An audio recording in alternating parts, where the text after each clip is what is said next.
This video is about characterization of distributions. We know distributions determine probability values of events generated by random variables, and when we define random variables, we also look at their distributions. Right? When we specify different types of random variables, we actually specify them by their distributions.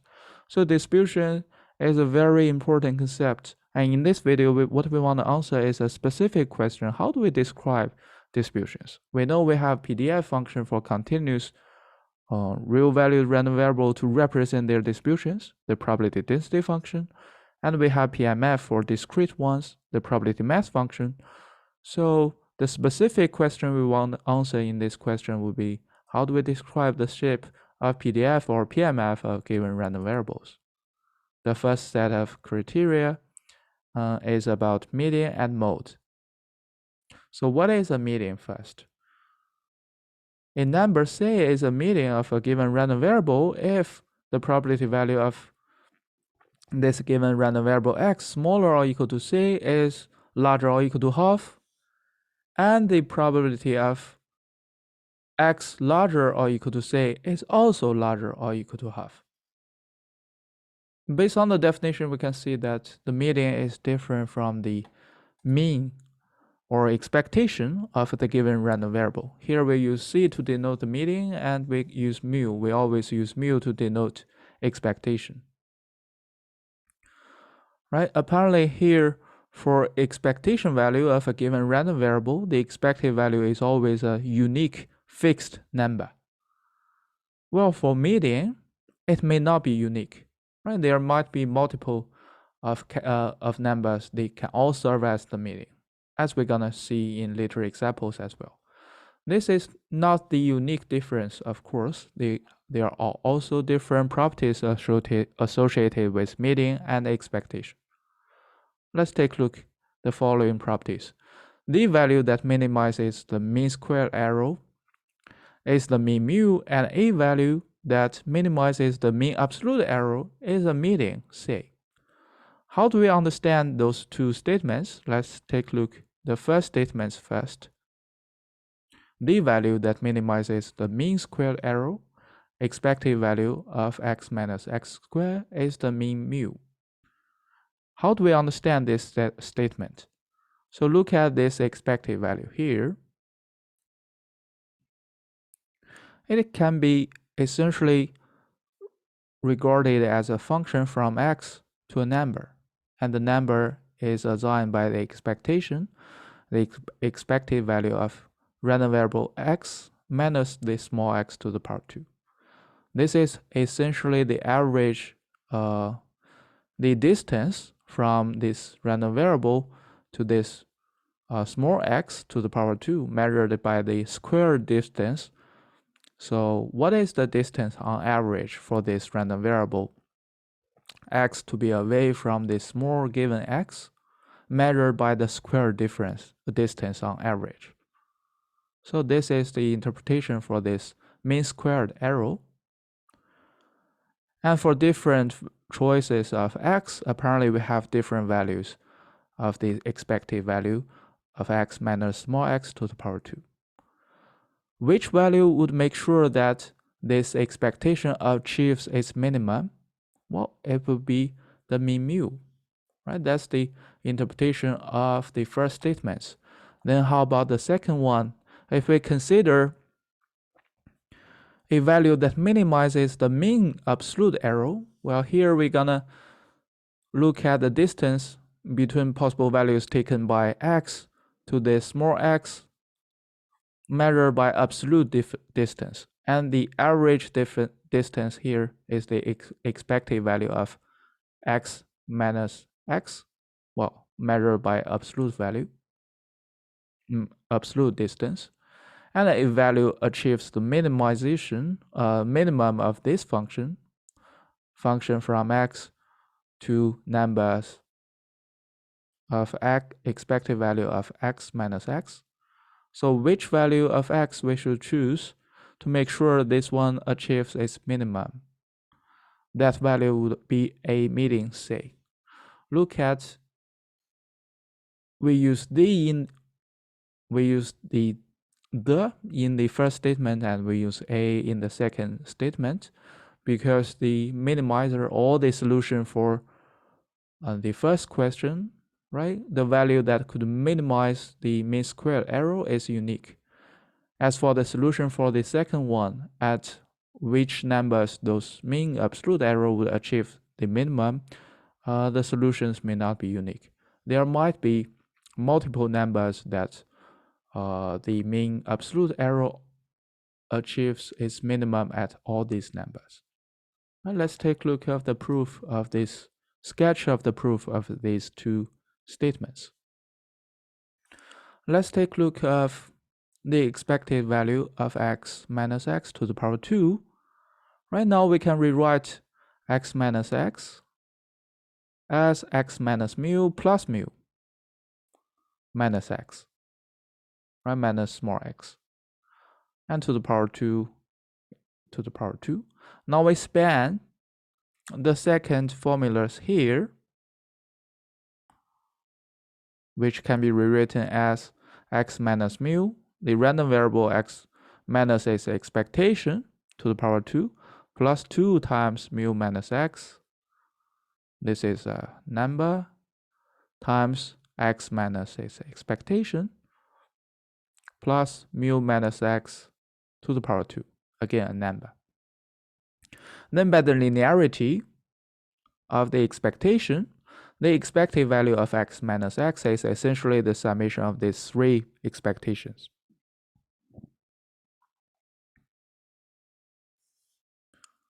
Which is written down here. If we take a look at the second term in the middle, now again apply the linearity of the expectation. We know it's equal to the value 2 times this constant mu minus small x, x minus mu. And what is the value of expected value of x minus mu? That is equal to the, again, apply the linearity of expectation. We know it's the expectation of x minus the expectation of a constant mu. The expectation of a constant is a degenerated random variable such that it only takes one value with probability 1, is always the constant itself, right? The expectation of a constant is a constant itself. So expected value of x minus mu, and mu is exactly equal to, well, mu is the expectation of x, so this is equal to 0. This term is equal to 0 times a constant. The middle term here is essentially equal to 0, and what's left is just the first term and the third term. The first term, this is the definition of a variance of x.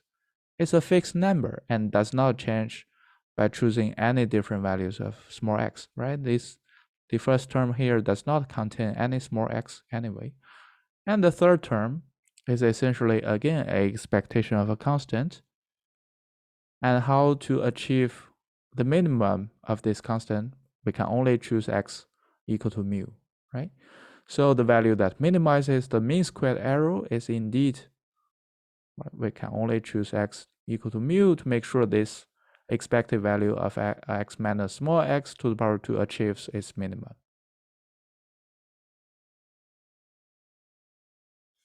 As for the second one, the idea to prove is simply to compare the value of expectation x minus c minus a median and the expectation of the absolute distance between the random variable x and the arbitrary x. You can discuss the cases for x smaller, strictly smaller than a median, or x strictly larger than a median. You can always show that the first value here is strictly larger or equal to the second value. So indeed, for the mean absolute error, it achieves minimum at a median C, right? At any median C. Let's take a look at some examples for medians. Well, the median for a Bernoulli distributed random variable with successful rate half. You can pause the video at this moment and try to figure out what is the median by yourself. The solution is quite Interesting. Any values from the closed interval from 0 to 1 will be a median for a Bernoulli distributed random variable with successful rate equal to half. This can be easily checked. For example, let's choose value 0. What is the probability of x smaller or equal to 0? Given this is a Bernoulli distributed random variable which only equals 0 or 1 with non-zero probability, so the probability value x smaller or equal to 0 is essentially equal to the probability value of x equal to 0. This is half, indeed larger than or equal to that, a half. And what is the probability of this x larger or equal to 1, 0? Is equal to 1. So again, larger or equal to half. So 0 satisfies, the value 0 satisfies the definition for being a median of the given random variable. And how about 1? Right, similar, you can check that for value 1 is also the case. This is equal to 1, larger than or equal to half, and the probability of x strictly larger or equal to 1 is equal to half, again larger or equal to half. Right, so 1 is also a median. You can actually check for arbitrary values within this closed interval. They all satisfy the condition for being a median of the given random variable. So here we show one case that median may not be unique for a given random variable. And how about the second case, the median for a given constant? C. Well, we know for any arbitrary constant, you can always regard constant as degenerated random variable, which only takes one value with probability 1. You can pause the video at this moment and try to figure out its median. Well, not surprising. It has to be equal to C. There's nothing else. Let's consider the second case, the second criteria here, the mode. What is a mode?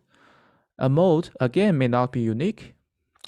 The value C will be a mode of the given random variable if the PMF or PDF takes its maximum value at C. And this is not very hard to understand. Let's take some example directly. So the first example, what is the mode for a Bernoulli distributed random variable x with successful rate strictly larger than half? So this random variable x either takes 0 or 1, and apparently it's more likely to be 1, right? The successful rate here is strictly larger than half. So what is the mode for this random variable x? You can pause the video at this moment. Well, it's of course 1, right? This is a unimodal distribution, a probability distribution with a PDF or PMF that has a single peak, right? The single peak here in this case is simply 1. Because it's only non-zero for this one, the PMF function is only non-zero for 0 and 1, and the probability of x equal to 1 is larger than the probability of x larger than 0. So it achieves its maximum at value 1. Let's consider the second case scenario. What if now we reduce the p from half, from a number strictly larger than half to half? You can pause the video at this second and try to figure it out yourself. Well, now we have two modes. Both 0 and 1 takes value half, which is the maximum of the PMF function of the given random variable. And this is a multimodal distribution, a probability distribution with a PDF or PMF. Here is a PMF that has multiple peaks. So this is a multimodal distribution. Here we have a bimodal case, right? There is two modes for this PMF function of the given random variable x. We have seen some discrete random variable case. Let's see another discrete random variable. Well, this is simple case. The mode for constant C, not surprising, again, is simply C, right?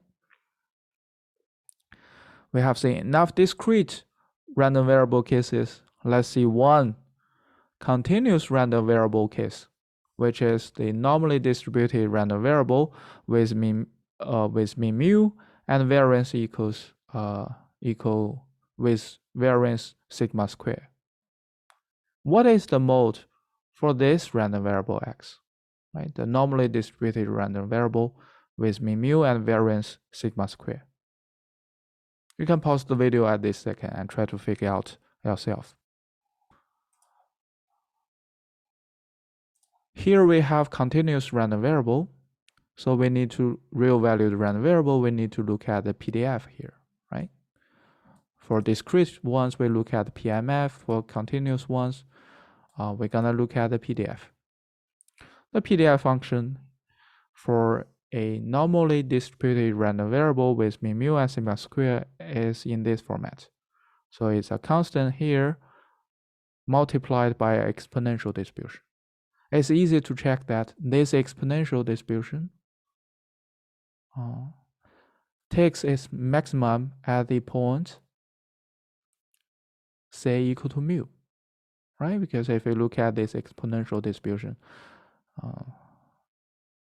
this power, the power of e, is always non-positive, so only achieve its maximum at the value 0, and it's equal to 0 only if this small x takes value mu.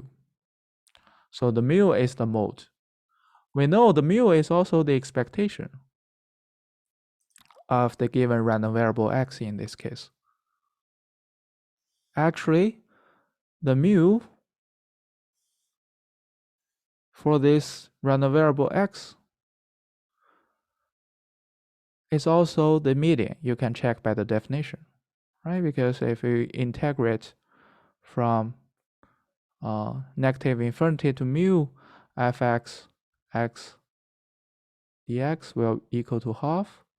And if you integrate from mu to positive infinity, fx x dx is also equal to half. So here, this mu is not only the expectation of x, but also the mode, but also the median. That is essentially because this is a very symmetric bell-shaped PDF function, right? The PDF function for this given random variable is quite symmetric. And the symmetry is the second set of criteria we're gonna discuss in this video. Symmetry and skewness. So what is the symmetry? We're gonna see that a random variable has a symmetric distribution of about mu, or x is symmetric if this random variable x mu has the identical distribution as the random variable mu x, mu minus x.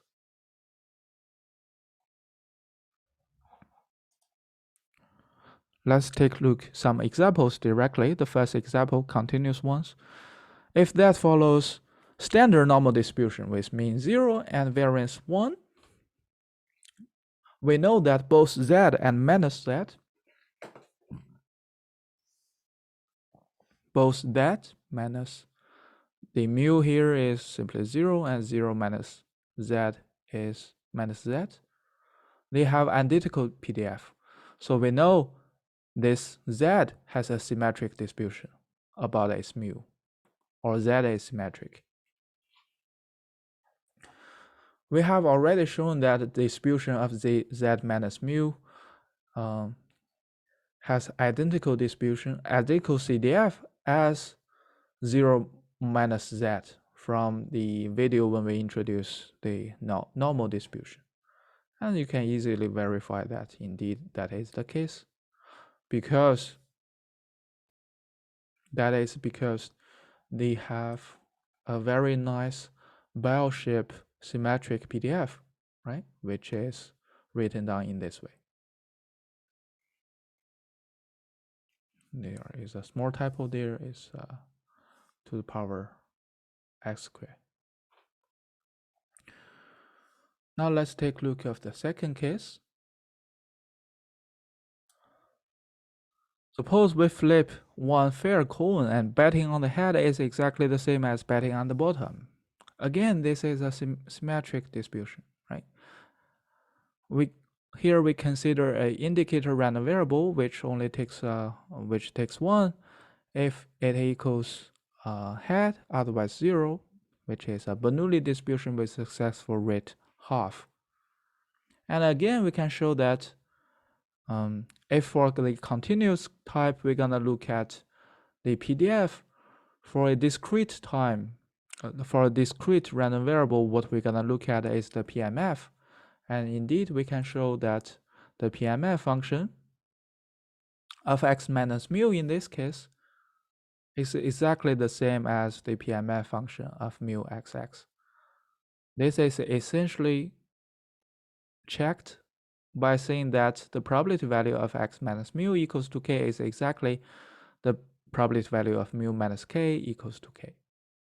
Mu minus x equal to k, right? Because here we know x either takes 0 or 1 with half and half probability. The expectation is half, so x minus mu either equals half or minus half with probability half and probability half. Mu minus x either equals half or minus half with equal probability as well. For all the other possible values, they all simply equal to 0, right? So if k is equal to half, then it's half on both sides, or minus half is again half on both sides. They are always equal to each other. Or if k takes any other values, both sides simply equal to 0. So the PMF function for x minus mu and mu minus x for the second case is identical. So here we also have a symmetric distribution, symmetric x. And what else do you observe from the above two examples? It's not very hard to check that there are moments of the odd order. So the first moment, the third moment, and the fifth moment, and keep going, they all equal to 0. This is not very hard to verify. You simply check by the definition of expectation and apply the law of the unconscious statistician. You can calculate these expectations directly. And they are all equal to 0. Given we have already specified the first moment to be expectation or of the given random variable, and the fifth moment is harder to calculate compared with calculating the third moment of the x minus mu. So we're gonna use the third moment to characterize, well, or to measure the symmetry of a given distribution. This is the skewness we introduce. So the skewness is the third standardized moment of x. Right? We call it standardized because it's not the third moment directly, but the third moment of this transformed random variable, x minus mu, then divided by the standard deviation of x. Right? Here we have x with mean mu and variance sigma square. So sigma here is the standard deviation of x. Here we normalize by sigma because a good measure of the symmetry should give exactly the same number if we want to measure the symmetry of x and bx. And indeed, you can check that the skew of x is equal to the skew of bx, since we divided by sigma and shifted by the mu of the x, right? So here for bx, you're gonna shift it by the b mu and divided by what is the variance of bx? The variance of bx will be equal to, if we move the constant outside the variance, that would be b to the power 2, right? And the variance of x is sigma squared, so the standard deviation is b sigma. So the skew of bx is the third moment of this transformed random variable if we cancel b on both sides, on both the denominator and the numerator. That is exactly the skew of X. So skewness is the third standardized moment for the random variable X. And apparently, based on our previous discussion, we know symmetry implies a zero skewness. If we have skew X not equal to 0, that would imply asymmetry of the given random variable. Now let's take a look at some example. Let's again consider the Bernoulli distribution with successful rate half. From previous slides, we already know this random variable y is symmetric, and indeed, if you calculate directly, it has a skew 0. So here, if we have y follows Bernoulli distribution with successful rate half, the expectation of y is half, and the variance of y is 1 over 4, so the standard deviation of y is again half. Then applying the law of the unconscious statistician, we know this random variable, this function of random variable y takes -1 with half probability and 1 with half probability, right? Because this one equals -1 if y equals 0 and a equals 1 if y equals 1. So indeed, the skewness of this symmetric random variable is 0. However, if we have zero skewness, it does not necessarily imply symmetry. Right here is one example. This is a discrete random variable. You can check yourself. It has skew 0, but apparently this x is not symmetric.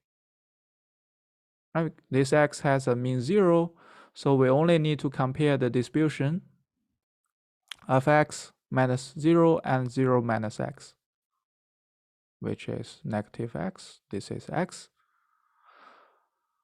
Here in the second example, we have a discrete random variable, so we only need to check its PMF function. But its support is different, right? The support for x is -1, -2, and 3, while the support for -x is 1, 2, or -3. With different support, certainly we know they have different PMF functions. So the distribution of x minus 0 minus mean and the mean minus x is not identical. In the second example we discussed here, we have skewness equal to 0, but the random variable here is not symmetric. Indeed, symmetry implies skew equals to 0. If we have non-zero skewness, we have asymmetry, but if we have skew equal to 0, this result does not necessarily imply symmetry. And when people talk about skewness, you will always heard the term negative skewed, left skewed, or the positive or right skewed distributions. Right? Here we draw some example figures for such distributions. When we talk about right skewed or positive skewed distribution, you'll see that distribution has a longer tail towards the direction of the positive number or towards the right. When we talk about the negative skewed, right, here has a longer distribution denoted by the shadow area to characterize the asymmetry here, right? Here, if you look at the dashed line, right, that seems to be the symmetric, but the shadowed area colored by the light gray, that denotes the asymmetric area. And for negative skewed distribution, it has a longer tail towards the direction of left or the direction of negative values. So this is negative skewed, and positive skewed. We can include a little bit more in these figures. We can include the median, the mode. Let's take a look of the example figure 2. If we have a symmetric unimodal distribution here, the classic bell shape, apparently the mean and median and the mode, they coincide with each other. If I have a positive skewed distribution, then there's a longer tail towards the right, towards the positive number direction. Then this longer tail towards the right will drive the median and mean towards the direction right as well. Here is a longer tail, and so the median is shifted to the right and the mean as well. And because we know the average or the mean or the expectation, this is the concept that is heavily affected by extreme values based on our daily experience. So this mean is shifted further compared with the median towards the tilde area, towards the here towards right for positive skewed distribution. If we have negative skewed, then the median and mean will be driven towards the tilde direction, the negative direction, or the direction left. And mean is affected a bit more by extreme values. So the mean is drifted a bit more towards the left. And when we discuss the skewness, we use the word tail, right? And when we talk about the tail, there is an additional term you will hear all the time. So this is the third set of criteria we're gonna discuss, and particularly we're gonna discuss the kurtosis, right? To describe how heavy the tail is. If we use the third standardized, if we skewness use the third standardized moment, and for the kurtosis, it use the fourth standardized moment and shifted by 3.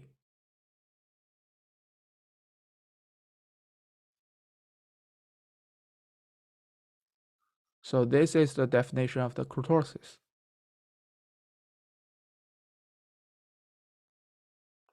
The first standardized moment of x, right? Expectation of x minus mu divided by sigma to the power 4 and shifted by the number 3.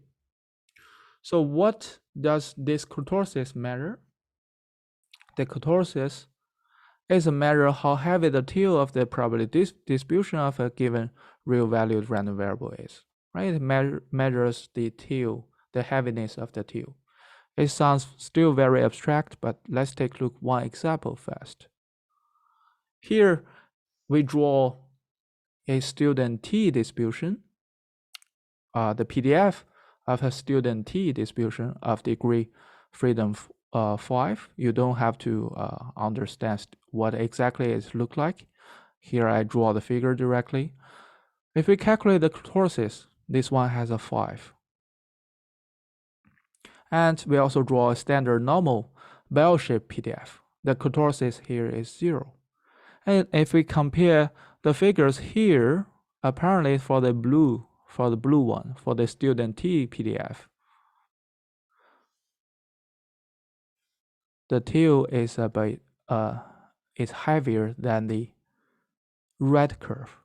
So it's more likely to take values in the tailed area compared with the red curve, right? The probabilities of this student T distributed random variable is more likely to take values from the tail compared with any random variable that follows standard normal distribution, right? And the kurtosis here is larger. For the heavy tailed student T distribution compared with the light tailed standard normal distribution. It's quite interesting to discuss the heaviness of the till, because you're gonna see many applications in concerning financial data. They have to deal with the heavy till behavior of this data, and normally student t distribution is a good candidate to consider. And the kurtosis here we introduce sometimes is also called the excess kurtosis, right? These are just different names. Now let's take a look of the student t distribution to get some idea of the heaviness of the till. If we change the value of the freedom here, the value of the degree of freedom for the student t distribution, the parameter here, we can see that as the number dropping down from larger to smaller, right? The till here is getting heavier and heavier. If we increase the number n here, right, the till here is getting lighter and lighter. And we could use the kurtosis to characterize such changes. Let's take a look another example. A fair coin versus a unfair three-sided die. So now let's consider this case. Right, we're gonna earn €1 if you get head, otherwise lose one if you get a bottom. As for the unfair three-sided die,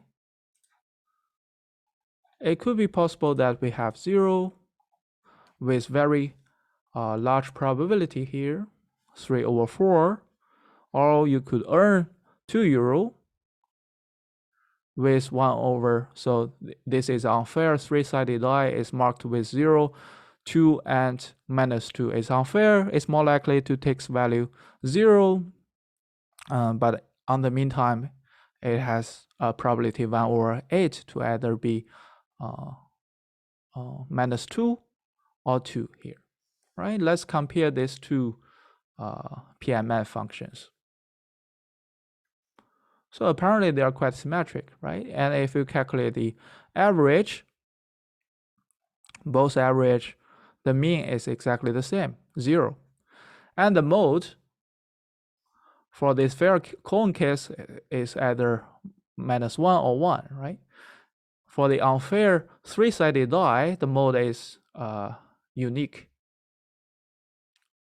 which is 0. So this is the unimodal PMF, and this one is bimodal PMF,